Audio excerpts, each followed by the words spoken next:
प्रिय विद्यार्थियों, मैं रुबेन सरन माथुर, सहायक आचार्य आर्थिक प्रशासन एवं वित्तीय प्रबंध, economic administration and financial management, EFM राजकीय शाकंभर स्नातकोत्तर महाविद्यालय सांबर लेन जयपुर आपका आज के इस ई लेक्चर में स्वागत करता हूँ।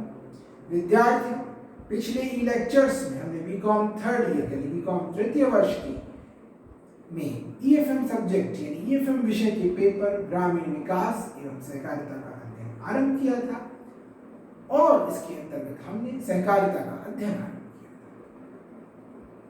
इसी को जारी रखते हुए आज हम सहकारिता के अंतर्गत सहकारी साख संस्थाओं का अध्ययन करेंगे। विद्यार्थियों, सहकारी साख संस्थाओं को समझने के लिए हमें उनकी भूमिका और उनके महत्व को समझना पड़ेगा। विद्यार्थियों, वर्तमान युग में पूंजी उत्पादन का सबसे महत्वपूर्ण साधन माना जाता है। बिना पूंजी के हम उत्पादन की कल्पना भी नहीं कर सकते और जिस प्रकार उद्योगों को उत्पादन के लिए पूंजी की आवश्यकता पड़ती है, उसी प्रकार से कृषकों को भी कृषि कार्य के लिए वित्त की आवश्यकता पड़ती है। भारतीय किसान अशिक्षित, गरीब व ऋणग्रस्त है। उसके पास कृषि कार्यों के लिए पर्याप्त वित्त नहीं है और संस्थागत साख के अभाव में उसे महाजनों, साहूकारों पर निर्भर रहना पड़ता है, जो उससे मनमाना ब्याज वसूलते हैं और उसका शोषण करते हैं। इस प्रकार से हम ये समझ सकते हैं कि कृषि क्षेत्र में संस्थागत साख का क्या महत्व है। अगर हम विकसित देशों का अध्ययन करेंगे तो हम पाएंगे कि वहां के कृषि क्षेत्र को संस्थागत साख ने ही समृद्ध बनाया। विद्यार्थी, कृषि क्षेत्र की साख में कुछ विशेष समस्याएं हैं, क्योंकि कृषि क्षेत्र और उद्योग दोनों की परिस्थितियां भिन्न भिन्न हैं। पहला तो कृषि की कुछ विशेषताएं हैं जो उसको उद्योगों से भिन्न बनाती है। पहला, कृषि में एक रूप वस्तु का उत्पादन नहीं होता। कृषि में वास्तव में अनेक वस्तुओं का उत्पादन होता है उद्योगों की, अगर हम उद्योगों से उसकी तुलना करें। दूसरा, भारत में खेतों का आकार छोटा है, इसलिए बड़े पैमाने पर उत्पादन संभव नहीं। तीसरा, कृषि उत्पादन में हम किस्म और मात्रा दोनों पर नियंत्रण नहीं कर सकते। चौथा, कृषकों को संगठित करने में हमें समस्या आती है, कठिनाई आती है, क्योंकि अधिकांश किसान संगठित नहीं हैं, वे असंगठित रूप से, व्यक्तिगत रूप से काम करते हैं। पांचवा, कृषि में प्रकृति पर निर्भरता के कारण जोखिम का तत्व अधिक रहता है। छठा बिंदु यहां पे आएगा कि कृषि में उत्पादन प्रक्रिया में अधिक समय लगता है और इस कारण से वित्त की आवश्यकता भी अधिक पड़ती है।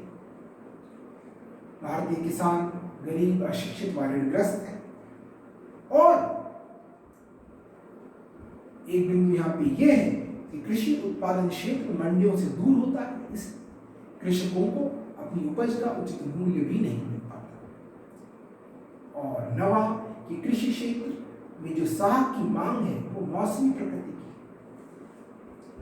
इस प्रकार से हम समझ सकते हैं कि कृषि क्षेत्र और उद्योग दोनों भिन्न भिन्न परिस्थितियां दोनों में हैं, इसलिए कृषि क्षेत्र को संस्थागत साख की आवश्यकता है। भारतीय कृषि व्यवस्था उद्योगों से भिन्न है, अतः कृषकों को संस्थागत साख की आवश्यकता पड़ती है। उद्योगों को साख संस्थाओं द्वारा ऋण मिल जाता है आसानी से, किंतु कृषि क्षेत्र को ऋण प्राप्ति में समस्याएं अधिक आती हैं। विद्यार्थियों, इस संबंध में श्री निकोलसन निकोलसन ने कहा है कि कृषक को किन कार्यों के लिए आखिर ऋण की आवश्यकता पड़ती है। वे इसको बताते हुए कहते हैं कि कृषि के चालू व्यय जैसे बीज, खाद आदि, कृषि के चालू व्यय जैसे बीज, खाद आदि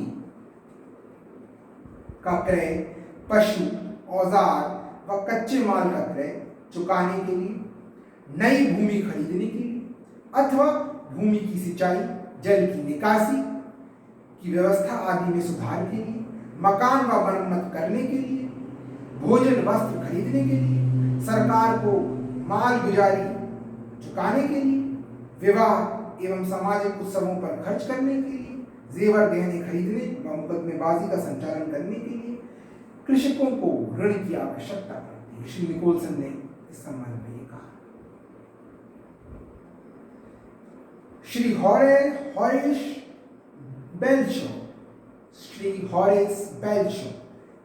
बेल्शो कहते हैं कि संस्थागत साख का उद्देश्य गतिहीन साख को गतिशील साख में परिवर्तित करना है।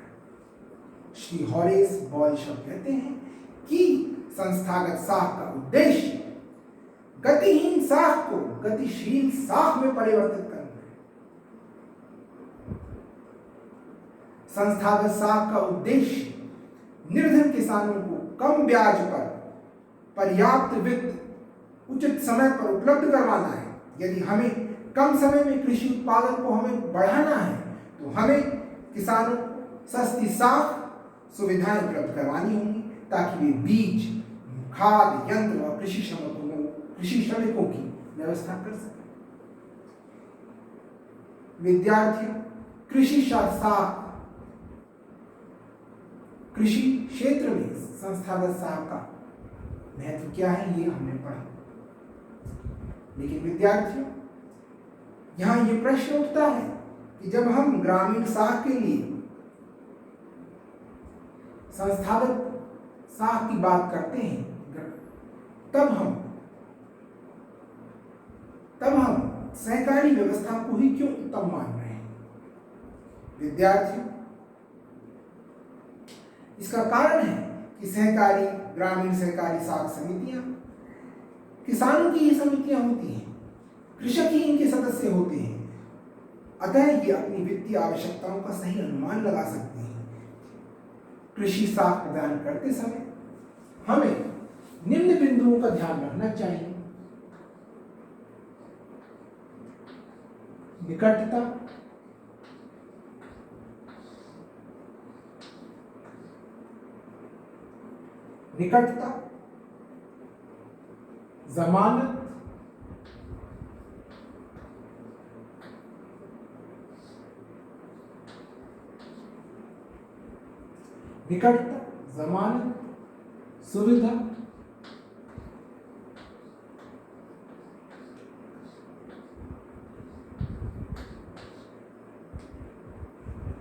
निकटता, जमानत, सुविधा, सुरक्षा,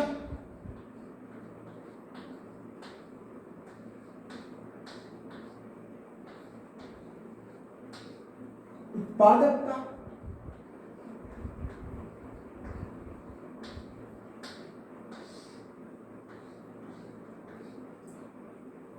और बचत को प्रोत्साहन।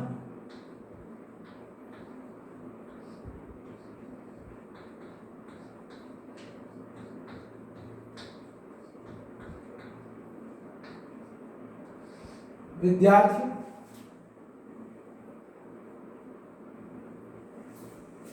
इन सभी बिंदुओं पर सहकारी साख समिति इन सभी बिंदुओं पर खरी उतरती है। जहां तक निकटता का प्रश्न है तो ऋणी व ऋणदाता दोनों सहकारी समितियों में व्यक्तिगत संपर्क में होते हैं तथा समितियां सदस्यों के विषय में पूर्ण जानकारी रखती हैं। सहकारी समितियां, अतः विश्वास यहां बना रहता है। दूसरा जो बिंदु यहां पे आता है जमानत का, तो कृषकों का नैतिक आचरण व कृषि पेशे में उनकी स्थिति ही जमानत का कार्य करती है। सहकारी समितियां किसानों के व्यक्तिगत चरित्र की जानकारी रखकर उन्हें ऋण देती है। तीसरे बिंदु की बात ध्यान करेंगे सुविधा और सुरक्षा। तो उस दृष्टि से भी सहकारी साख समितियां ही उचित है, क्योंकि सहकारी साख समितियां सुविधा का तात्पर्य हम समझ सकते हैं कि किसान को उचित समय पर कम ब्याज दर पर पर्याप्त साख उपलब्ध हो। ऋण लेने के बाद किसान को कोई कठिनाई नहीं होनी चाहिए। तो हमने देखा कि इन सभी बिंदुओं पर सहकारी साख समितियां खरी उतरती हैं। ऋण जो कृषि उत्पादन को बढ़ाने में सहायक होना चाहिए, बाधक नहीं। कृषकों को स्वावलंबी बनाने के लिए ऋण एक अस्थायी उपाय है, जिसकी सहायता से वे आर्थिक साधनों में वृद्धि कर स्वयं के साधन जुटाएं। ग्रामीण क्षेत्रों में समितियों की स्थापना से सदस्यों में बचत की आदत का विकास होता है और इसलिए ग्रामीण साख के लिए जब हम संस्थागत साख की बात करते हैं तो उसमें हम ये मानेंगे कि सहकारी साख समितियां ही सर्वाधिक उचित उपाय है। ये अपने सदस्यों को शिक्षित करती हैं, उनमें राजनीतिक व सामाजिक चेतना जागृत करती हैं। समितियां पारस्परिक सहायता द्वारा आत्म सहायता की शिक्षा प्रदान कर सदस्यों का मार्गदर्शन करती हैं। इसलिए हम ये कह सकते हैं कि ग्रामीण साख के लिए सहकारी व्यवस्था ही आदर्श व्यवस्था है। और इस संबंध में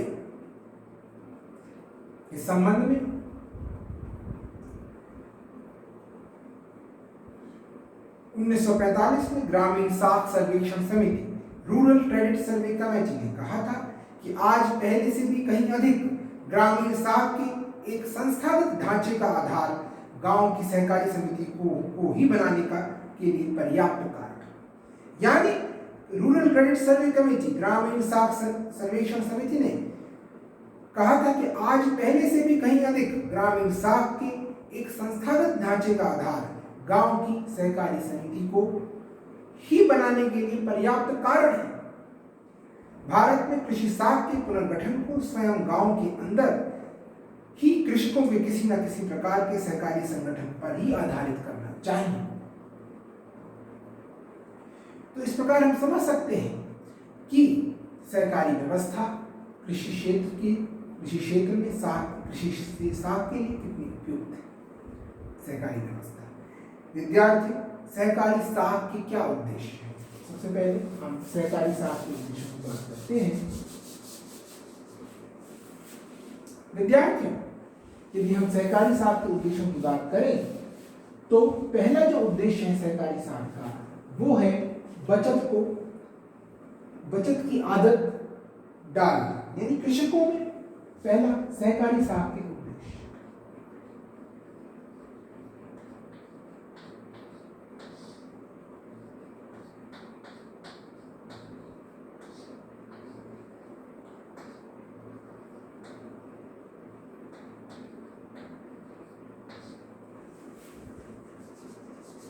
सहकारी साख के उद्देश्य।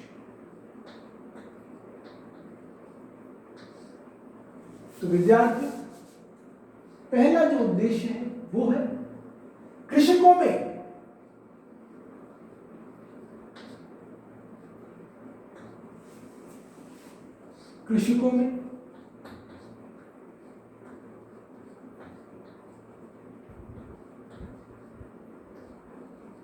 मितव्ययता की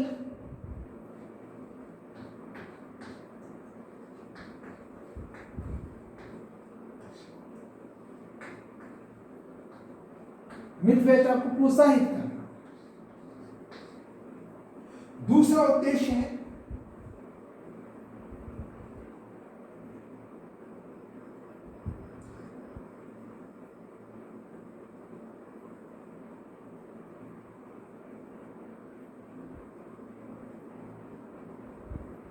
साख का उचित उपयोग सुनिश्चित करना। साख का उचित उपयोग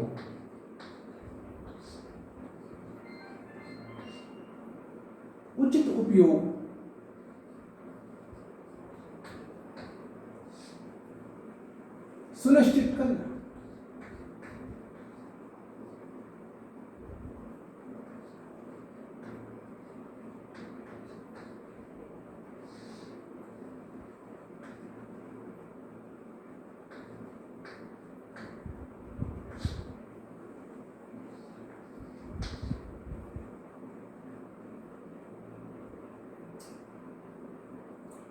ऋणों के लिए उचित जमानत की व्यवस्था करना, उचित जमानत की व्यवस्था करना।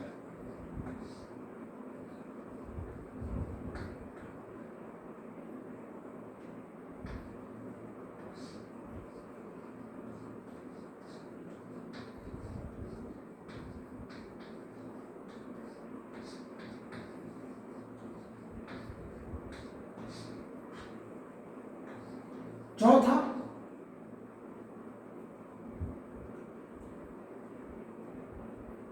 साख प्रबंध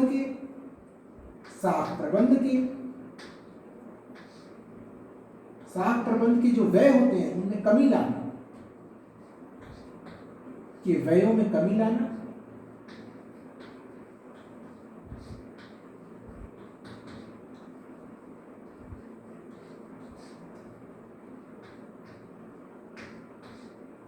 ताकि ऋणों की लागतें कम हो। छठा,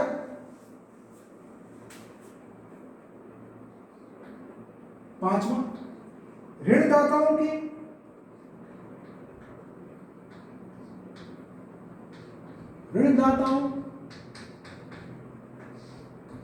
के व्यक्तिगत जोखिम को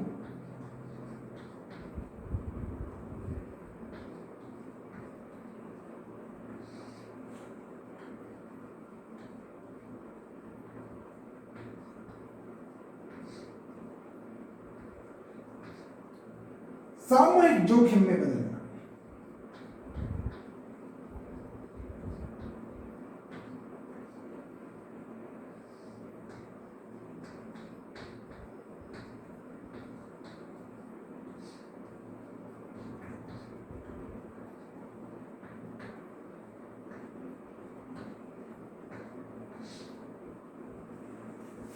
पहला, कृषकों में मितव्ययता की आदत डालना, मितव्ययता को प्रोत्साहित करना।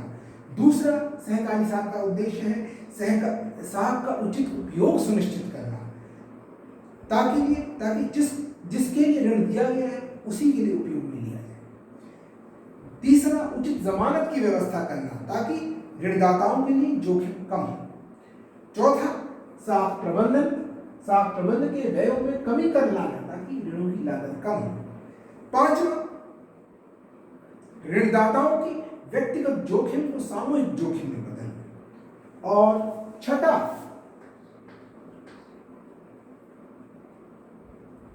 साहूकारों के एकाधिकार को खत्म करना।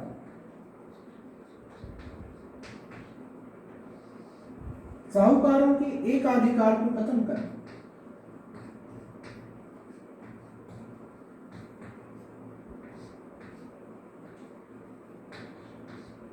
समाप्त करना।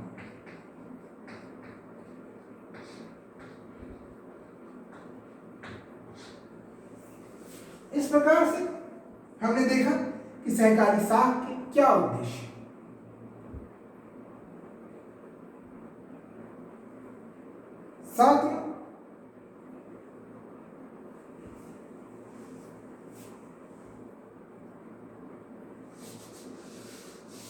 सातवां यहां पे हम लेंगे सहकारी समितियों की साख में वृद्धि करना। सहकारी समितियों की साख में वृद्धि करना। सहकारी समितियों की साख में वृद्धि करना।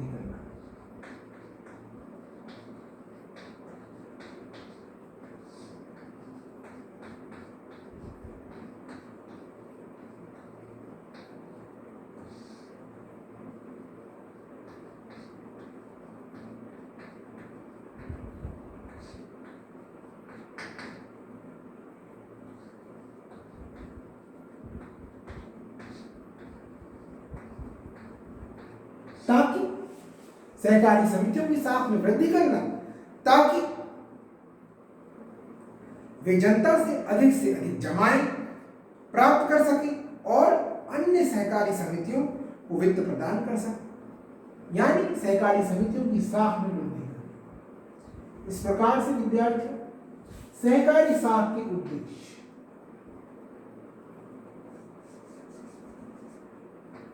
सहकारी साख के इस प्रकार से सहकारी साख के हमने ये 7 उद्देश्य पढ़े। विद्यार्थी, अब हम सहकारी संस्थाओं का, सहकारी साख संस्थाओं का ढांचा किस प्रकार का होता है उसका अध्ययन करेंगे। तो विद्यार्थी,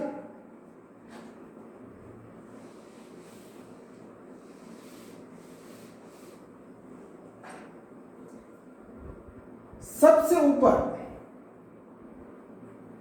अगर हम सहकारी ढांचे का अध्ययन करें, सहकारी साख का ढांचा, सहकारी साख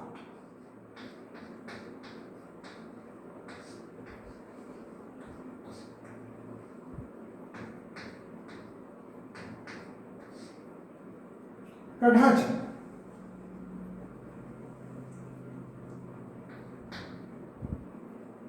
तो विद्यार्थी इसमें पहले तो हम लेंगे कृषि साख संस्थाएं जो कृषि से संबंधित है, कृषि साख संस्थाएं।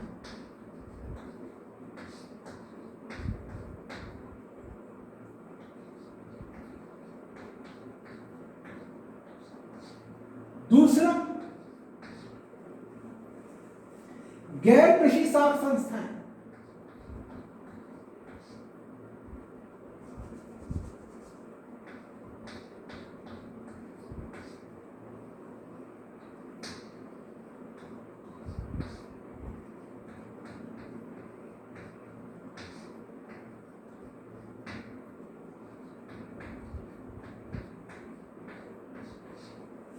कृषि साख संस्थाएं और गैर कृषि साख संस्थाएं। सबसे पहले कृषि साख संस्थाओं के ढांचे को हम अध्ययन करते हैं। विद्यार्थी, पूरे देश में सहकारी साख को नेतृत्व देने के लिए राष्ट्रीय कृषि एवं ग्रामीण विकास बैंक नाबार्ड स्थापित किया गया है। इसकी स्थापना से पूर्व यह कार्य रिजर्व बैंक ऑफ इंडिया करता था। अब नाबार्ड ही सहकारी बैंकों को वित्त की व्यवस्था करने का कार्य करता है। यह बैंक संपूर्ण देश में ग्रामीण एवं कृषि विकास के लिए साख की व्यवस्था करता है। तो सबसे पहले विद्यार्थी,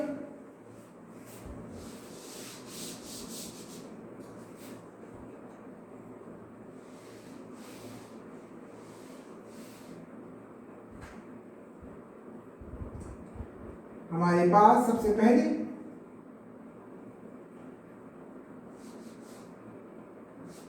सबसे ऊपर यहां पे अगर हम देखें,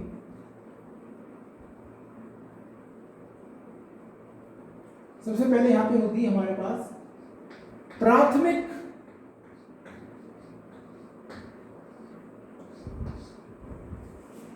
सहकारी साख समिति।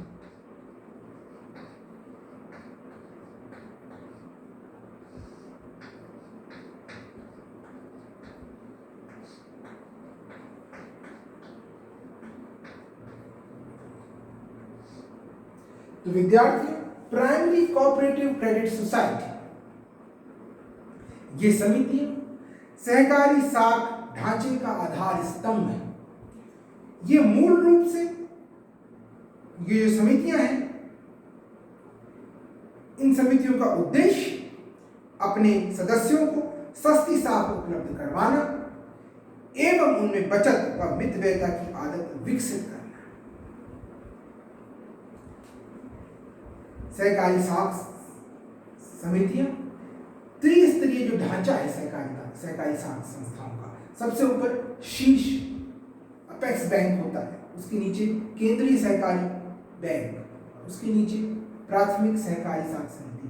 तो जो सबसे नीचे का जो ये आधार स्तंभ है, ये है प्राथमिक सहकारी साख समिति। ये इनके वित्तीय साधनों में सदस्यता शुल्क, अंश पूंजी, सदस्यों एवं गैर सदस्यों की जमाएं, संचित कोष, केंद्रीय सहकारी बैंकों, सरकार व अन्य संस्थाओं से उपलब्ध ऋण, ये सब इनकी वित्त व्यवस्था में, वित्तीय साधनों में आता है। इन समितियों का प्रबंध एक व्यक्ति एक मत के आधार पर प्रजातांत्रिक ढंग से संचालित किया जाता है। समिति के प्रबंध का अधिकार सामान्य सभा एवं प्रबंध समिति में निहित होता है। सामान्यतः ये समितियां अपने लाभ का कुछ भाग संचित कोष में हस्तांतरित करती हैं और सामान्य रूप से इन समितियों का जो कार्य क्षेत्र होता है वो एक गांव तक सीमित रहता है। अब इसके ऊपर आता है केंद्रीय सहकारी बैंक।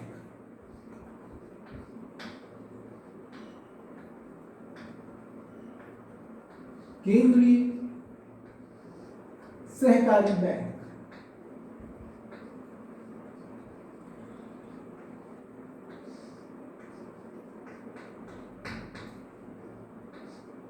तो विद्यार्थियों, केंद्रीय सहकारी बैंक, जो केंद्रीय सहकारी बैंक है वो जिला स्तर पर गठित किया जाता है।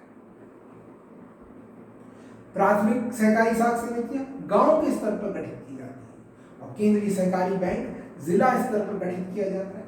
वास्तव में ये बैंक एक जिले में कार्यरत सभी प्राथमिक साख समितियों के संघ के रूप में कार्य करते हैं।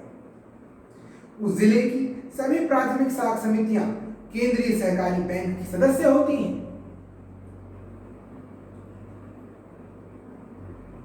केंद्रीय सहकारी बैंक गांव स्तर की प्राथमिक सहकारी साख समिति और राज्य स्तर पर जो शीर्ष सहकारी बैंक होता है उसके बीच एक कड़ी का काम करता है। ये प्राथमिक समितियों को तकनीकी सहायता व परामर्श भी प्रदान करते हैं। केंद्रीय सहकारी बैंक आवश्यकता के समय प्राथमिक सहकारी साख समितियों को वित्तीय सहायता भी उपलब्ध करवाते हैं, उनको परामर्श एवं तकनीकी सहायता भी उपलब्ध करवाते हैं। इसके बाद राज्य स्तर पर आता है शीर्ष या राज्य सहकारी बैंक।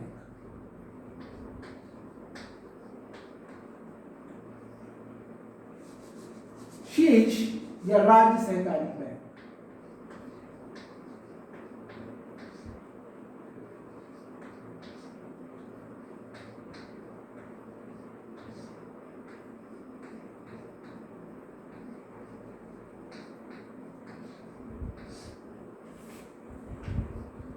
विद्यार्थियों,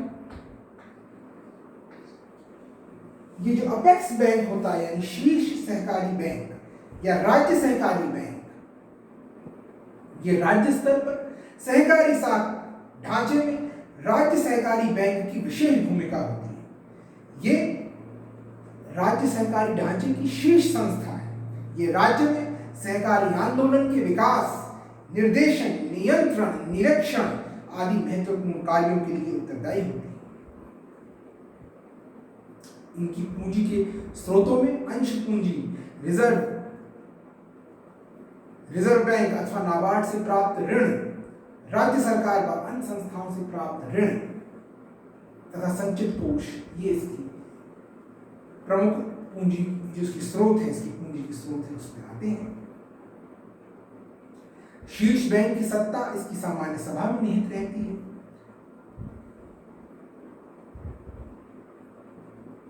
तो विद्यार्थियों, हमने देखा कि किस प्रकार से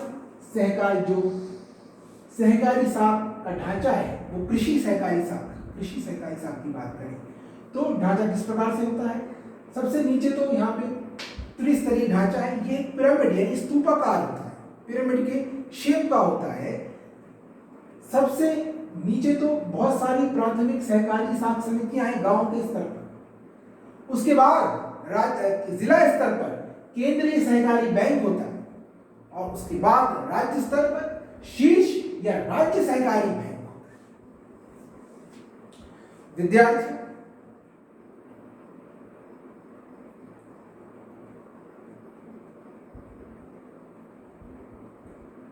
इसके बाद हम बात करेंगे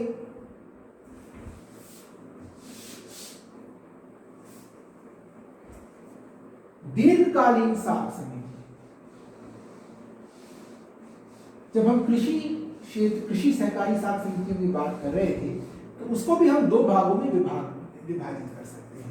एक तो वे कृषि सहकारी साख समितियां जो केवल अल्पकालीन या मध्यमकालीन ऋण प्रदान करती हैं, और दूसरी वो समितियां जो दीर्घकालीन ऋण प्रदान करती हैं। तो अल्पकालीन व मध्यमकालीन तो हमने अभी जो चर्चा करी, वो सहकारी समितियां, वो कृषि सहकारी साख समितियां वो हैं जो अल्पकालीन व मध्यमकालीन ऋण प्रदान करती हैं। यदि हम दीर्घकालीन ऋण की बात करें, अब हम दीर्घकालीन साख समितियों की बात करते हैं, तो कृषि क्षेत्र में दीर्घकालीन ऋण प्रदान करने में भूमि विकास बैंकों का विशेष योगदान है। यहां हम बात करेंगे भूमि विकास बैंक। भूमि विकास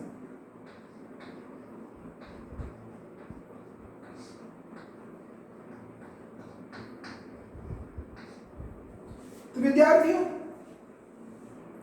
कृषकों को भूमि खरीदने के लिए, भूमि में स्थायी सुधार करवाने के लिए, ट्रैक्टर खरीदने, कुओं का निर्माण करवाने के लिए, पुराने ऋणों का भुगतान करने के लिए दीर्घकालीन ऋणों की आवश्यकता पड़ती है।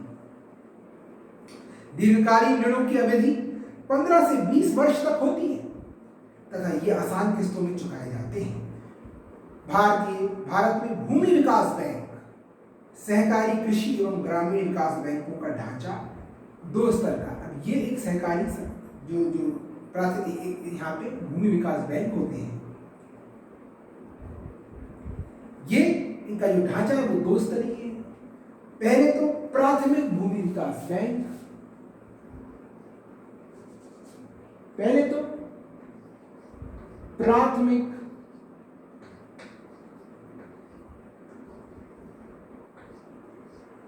भूमि विकास बैंक,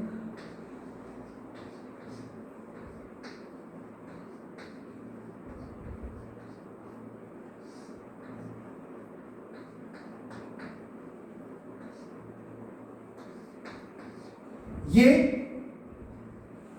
जिला स्तर पर गठित किया जाता है। उसके बाद आता है केंद्रीय भूमि विकास बैंक।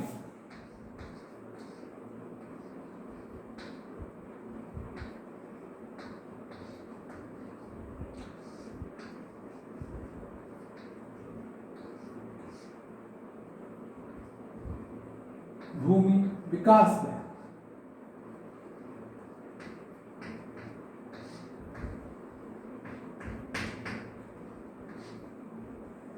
ये मूल रूप से प्राथमिक भूमि विकास बैंकों के संघ हैं जो राज्य स्तर पर काम करते हैं। केंद्रीय भूमि विकास बैंकों का मुख्य उद्देश्य प्राथमिक भूमि विकास बैंकों एवं निजी व्यक्तियों को अपनी शाखाओं के माध्यम से ऋण उपलब्ध करवाना है। इन बैंकों की पूंजी के मुख्य स्रोत अंश पूंजी, ऋण पत्रों का निर्गमन, नाबार्ड व रिजर्व बैंक से प्राप्त ऋण सदस्यता एवं अन्य शुल्क, जमाएं, अनुदान व सहायता आदि।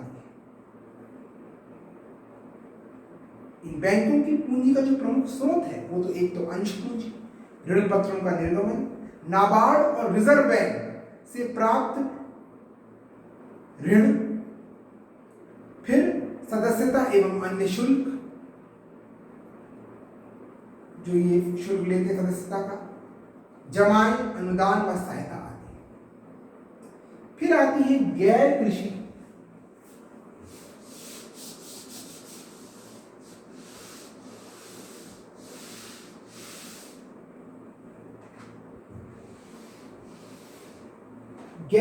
साख समिति।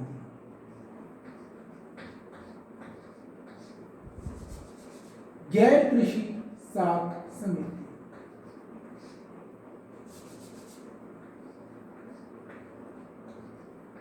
गैर कृषि साख समिति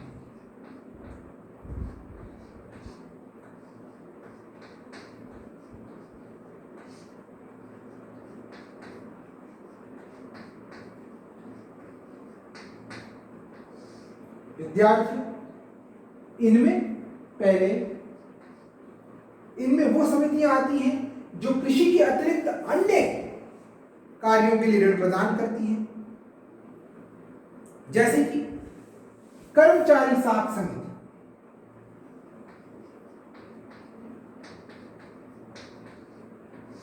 कर्मचारी साख समिति,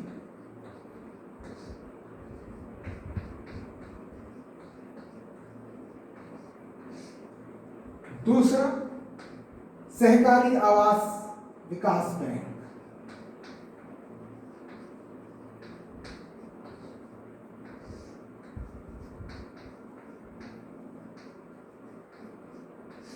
विकास बैंक।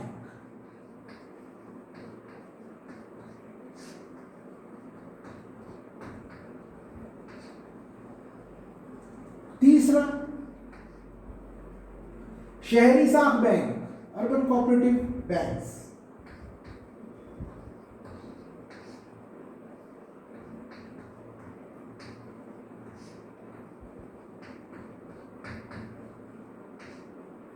चौथा औद्योगिक सहकारी बैंक,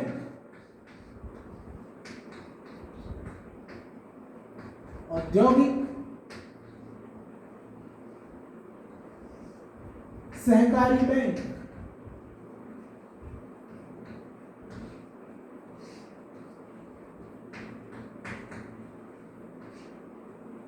तो विद्यार्थी, इस प्रकार से आज की लेक्चर में हमने सहकारी साख संस्थाओं का अध्ययन किया, हमने उनका महत्व क्या है, हमने उनकी भूमिका का अध्ययन किया, हमने सहकारी साख के क्या उद्देश्य हैं और हमने पढ़ा कि उनका ढांचा किस प्रकार का होता है। हमने सहकारी साख संस्थाओं का ढांचा, उसमें कृषि सहकारी साख समितियाँ, उसमें भी दो विभाजन है, अल्पकालीन और मध्यमकालीन ऋण प्रदान करने वाली कृषि सहकारी साख समितियाँ और दीर्घकालीन ऋण प्रदान करने वाली कृषि सहकारी साख समितियाँ। उसके बाद हमने गैर कृषि साख समितियों का भी पढ़ा, अध्ययन किया। इस प्रकार से विद्यार्थियों, आज की लेक्चर में हमने सहकारी साख संस्थाओं का अध्ययन किया, उनके ढांचे का भी अध्ययन किया। आज की लेक्चर में विद्यार्थी इतना ही। बहुत बहुत धन्यवाद।